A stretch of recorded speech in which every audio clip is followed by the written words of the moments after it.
Washington just got leapfrogged. But this time, the alarm didn't come from Moscow or Beijing. It came from a spreadsheet. BRICS just surpassed the G7 in global GDP. But no one in Washington is saying a word. Why? Because the world's new economic engine isn't based in New York or London. It's being engineered in Shanghai, Sao Paulo, and Johannesburg. You're watching the collapse of a script the West didn't write, and BRICS is writing its own ending. Just a few years ago, BRICS, Brazil, Russia, India, China, South Africa felt like a diplomatic group chat that no one actually checked.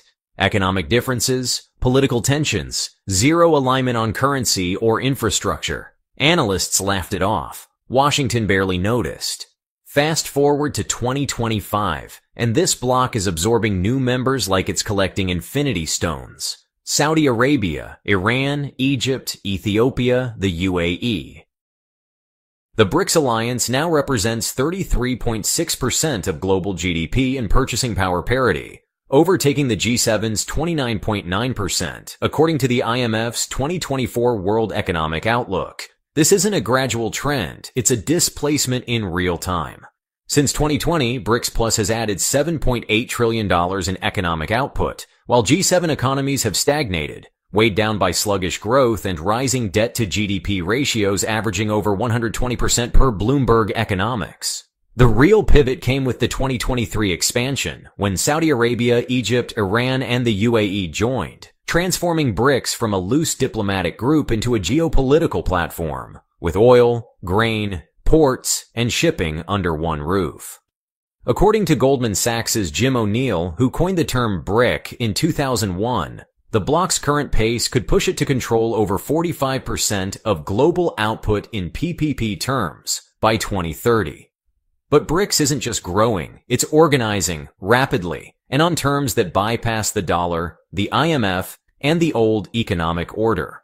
And this isn't even their boldest play.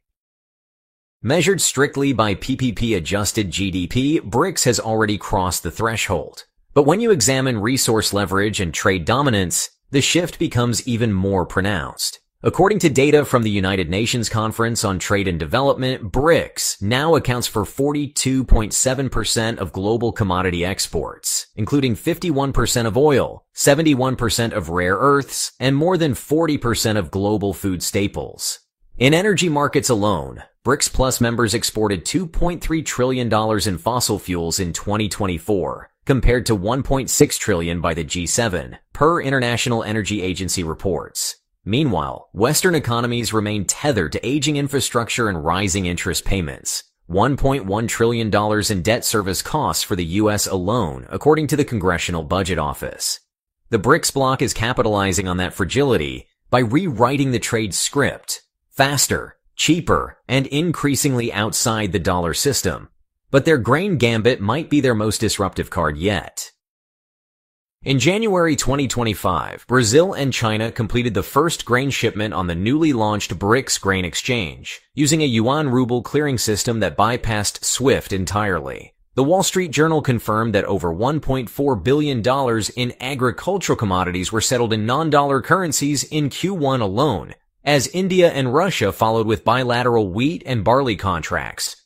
This undercuts the U.S. position in global food exports, which was previously backed by the strength of the dollar and the sheer reach of U.S. ag financing networks. The USDA reported a 9.3% drop in U.S. agricultural exports in Q4 2024, while Brazil's Ministry of Agriculture logged a 17% surge, buoyed by yuan-based settlements with Vietnam, Indonesia, and Turkey. According to Nomura analyst Craig Chan, what BRICS is doing isn't eliminating the dollar. It's systematically eroding its necessity in critical verticals. The grain exchange is just one vertical. But what comes next targets the entire industrial supply chain. Between 2023 and 2025, BRICS Plus signed over $600 billion in long-term resource contracts, many of them locked in local currencies or yuan. China's agreements with Saudi Arabia and the UAE now settle more than 25% of oil exports in renminbi, per Reuters, signaling a weakening of the petrodollar's global monopoly. Russia's Rosatom and South Africa's Eskom signed a $17 billion energy cooperation deal, expanding BRICS' footprint in nuclear development. Meanwhile, Brazil finalized a 20-year pact with India for phosphate and potash exports, key fertilizer inputs, specifically designed to avoid Western shipping bottlenecks. And it doesn't stop at raw goods. China's dominance in rare earth processing, producing over 85% of the world's refined output, per the U.S. Geological Survey, is now being integrated with BRICS Plus member supply chains, locking in mutual dependencies. The West cannot replicate its speed. If these resource networks are arteries, BRICS is building a circulatory system the G7 no longer controls. But resources only matter if you can turn them into products. And this is where BRICS is. Industrial momentum becomes impossible to ignore. China's industrial output in 2024 surpassed $6.8 trillion, accounting for nearly 30% of global manufacturing, according to the World Bank. But that dominance is no longer isolated. India's manufacturing sector grew 12.7% year over year, with Foxconn and Tata Electronics expanding chip and phone assembly lines across Gujarat and Tamil Nadu.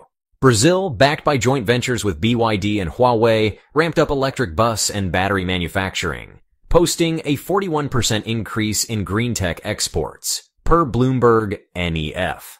Russia's pivot to domestic semiconductor development under Western sanctions led to the launch of its first fully indigenous 28nm chip design in late 2024, albeit behind the curve. Still, the momentum is unmistakable. South Africa and Egypt joined China in launching the BRICS Smart Infrastructure Fund, a $30 billion investment vehicle targeting 5G, AI logistics, and quantum R&D, managed independently of the World Bank or IMF. According to MIT economist Darren Acemoglu, the West still leads in bleeding-edge chip technology, but the BRICS bloc is scaling second-tier innovation into real-world products faster than Silicon Valley can lobby Congress. What they can't match in patents, they're replicating in factories, and they're doing it without asking Washington for permission. But what happens when those factories no longer require U.S. financing or software? By Q1 2025, the BRICS New Development Bank had issued over $32.8 billion in loans, with 73% denominated in local currencies, according to the bank's own data. The US dollar, once dominant in global lending, is being systematically excluded from BRICS financial architecture. The latest pilot of BRICS Pay, currently active in Brazil, India, and Russia, enables real-time currency settlement without touching SWIFT. According to a March 2025 report by Bloomberg, the system cleared over $1.1 billion in cross-border transactions within 60 days of its soft launch. Meanwhile, the yuan now accounts for 27.3% of China's total trade settlements, up from 18% in 2023 per the People's Bank of China. Analysts from Société Générale warn that the fragmentation of payment infrastructure poses a structural threat to the USD's role as a reserve currency. Yet this isn't a declaration of war on the dollar. It's a re-engineering of global trust mechanisms. But what happens when that trust evaporates from the institutions that built the old order? From 2023 to early 2025, 19 African countries either joined or applied for BRICS Plus membership, citing frustration with conditional IMF loans and shifting toward China-led investment frameworks. According to the African Development Bank, China now accounts for 42% of all infrastructure lending on the continent, compared to just 9% by the US and EU combined. In 2024, Egypt renegotiated a $4.6 billion Chinese loan at 1.2% interest over 30 years, while rejecting an IMF package that demanded public spending cuts. Nigeria, Kenya, and Angola signed multi-billion-dollar port and energy deals using yuan or barter-based terms. The appeal isn't ideological, it's transactional. China offers capital without conditions. The West offers advice without delivery, says Wits University economist Patrick Bond.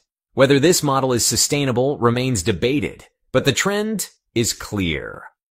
African nations are increasingly choosing BRICS as the platform to industrialize, and they're moving fast. But who's really orchestrating this realignment? China's economic footprint within BRICS is indisputable. In 2024, it accounted for 58% of the bloc's total GDP and over 60% of intra-BRICS trade volume, according to the World Bank. Its digital yuan pilot with Russia and Brazil in early 2025 bypassed both Visa and SWIFT. Signaling more than just technical innovation, it signaled system redundancy. Still, labeling China as the puppet master oversimplifies the dynamics. India has expanded its bilateral rupee deals with 25 nations. Russia is anchoring energy corridors into Eurasia. Brazil is leading agri-tech integration across Latin America. BRICS isn't a China proxy. It's a mutual workaround to a system they collectively believe is broken. But that's where the challenge lies. How long can a coalition of diverging interests maintain unity without a clear governance model? And what happens if their rise exposes more than just Western stagnation? In 2025, over 40 countries applied to join BRICS Plus, according to a Financial Times report, citing diplomatic sources in Pretoria. That figure exceeds NATO's current membership, yet the shift isn't military, it's monetary. In March, Saudi Arabia signed its first crude oil deal priced entirely in yuan, bypassing both the US and EU markets. The IMF's SDR basket, once 100% dollar and euro dependent, now holds 15.9% yuan, reflecting market adjustments, not diplomacy. Meanwhile, US Treasury bond auctions are showing strain. Foreign participation dropped 28% in February 2025, the weakest level since 2009, per the US Treasury Department. These are not coincidences. They are data points in a reconfiguration. According to Morgan Stanley's Ruchir Sharma, the dollar won't be dethroned overnight, but it's already lost monopoly status. Collapse may be too strong a word, but irrelevance, that's unfolding in real time. So now the question isn't whether BRICS is rising, it's how far this alternative system will go before the West decides to respond. The new financial plumbing is being laid, trade networks are being rewired, and the institutions that once governed global economics are watching from the sidelines. But if you think this story ends with yuan trade deals and bypass dollars, think again.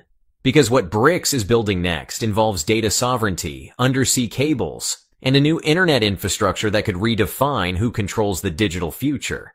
And if they succeed in that, the entire world order, banks, borders, currencies, may not survive the next decade in its current form. So what happens when money, information, and energy no longer flow through Western hands?